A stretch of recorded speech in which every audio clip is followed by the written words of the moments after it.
Welcome back to American Decades as we rewind back to New York in the 70s and 80s. If you like this content, don't forget to like and subscribe. It really helps our channel. Now sit back, relax, and enjoy. New York City, the Big Apple, the city that never sleeps. But back in the 1970s and 80s, this wasn't the polished metropolis we know today. This was a city on the edge. Gritty, raw, unapologetic. A pulsing, chaotic organism of crime, culture, and resilience. It was a place where dreams were born and broken in the same breath. Where children grew up fast, where the night never ended, and where the streets had a story to tell. If you were brave enough to listen.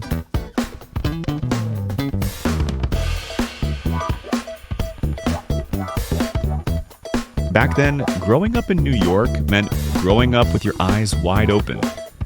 You learned the streets early. Whether you were in the Bronx, Brooklyn, Queens, or Manhattan, the city raised its kids tough. Playgrounds were often fenced-in asphalt patches and parks doubled as hangouts, battle zones, and performance stages. The summer heat brought kids out in swarms, chasing ice cream trucks and dancing through open fire hydrants. It wasn't always safe, but it was always alive.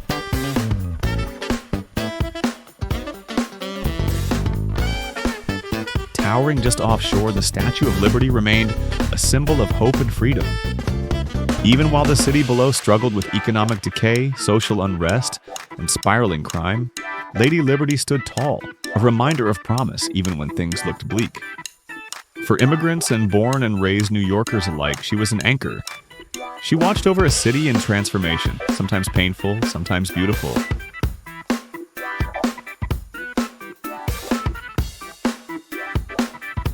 Crime in New York during the 70s and 80s was rampant. The city saw some of the highest crime rates in its history during these decades. Violent crime, muggings, burglaries, they weren't just headlines. They were a part of daily life.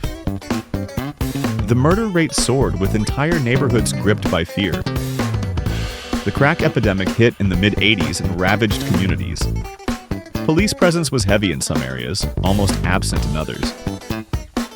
For many, danger lurked just around the corner.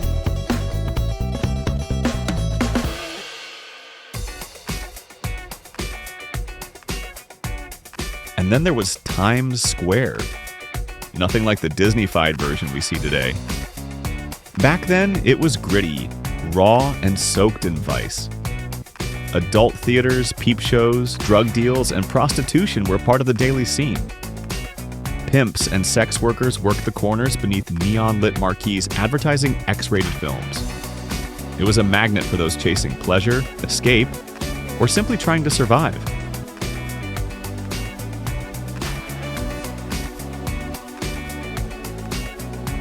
And underneath it all, the arteries of the city pulsed. The subway. If the streets told one story, the subways told another. Louder, grittier, and more chaotic. The New York City subway in the 70s and 80s was a world unto itself. Trains were covered floor to ceiling with graffiti, tags, murals, political statements, all painted in defiance, in creativity, in desperation. It was a moving canvas, and for many young graffiti artists, the trains were their gallery. But beauty had its dark side. The subway was dangerous, very dangerous. Muggings were common. People rode with caution. Some avoided it altogether after dark. Women clutched their purses. Kids stuck together. Jumping the turnstile wasn't rare, like it was practically a rite of passage. Yet, despite the risk, millions of New Yorkers still relied on it.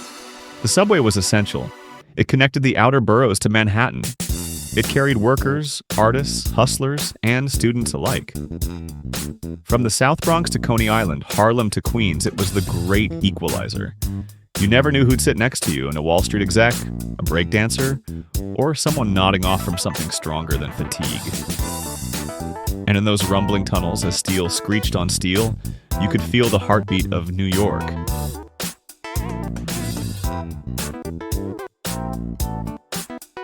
While the city was battling crime and decline, a revolution was quietly being born. Hip-hop.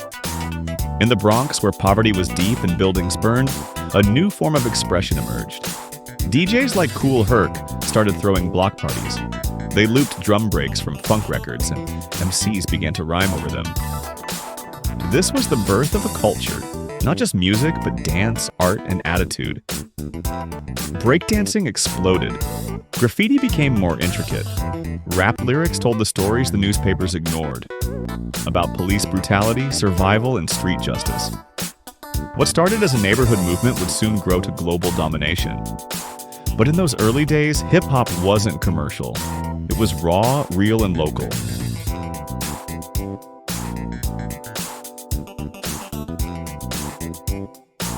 And of course, fashion spoke volumes. The city's streets were runways of rebellion and identity.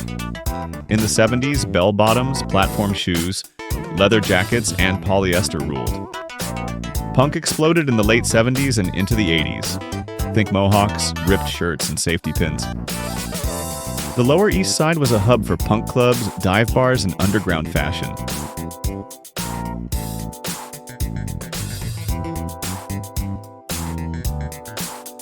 Then came the 80s, a wild mix of color, shape, and statement. Tracksuits and gold chains reigned in hip-hop circles. Shoulder pads and high-waisted jeans took over in the fashion scene. Everyone had something to say, and they said it through their clothes.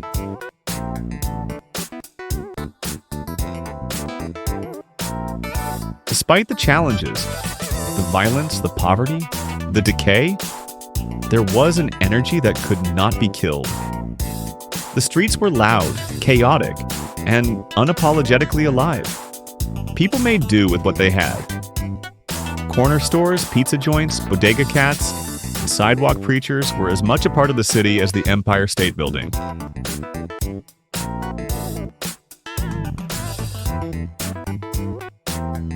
Through it all, the Statue of Liberty remained in the distance, still standing, still watching.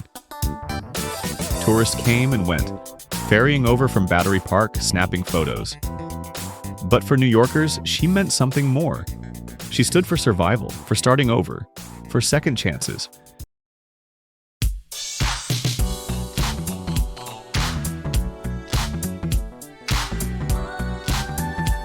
New York in the 70s and 80s wasn't for the faint of heart. It was raw, it was unpredictable, but it was real. It was a time of innovation born from struggle, of community forged in chaos, and of stories written in the rhythm of footsteps on pavement. It was the city at its most dangerous and its most alive.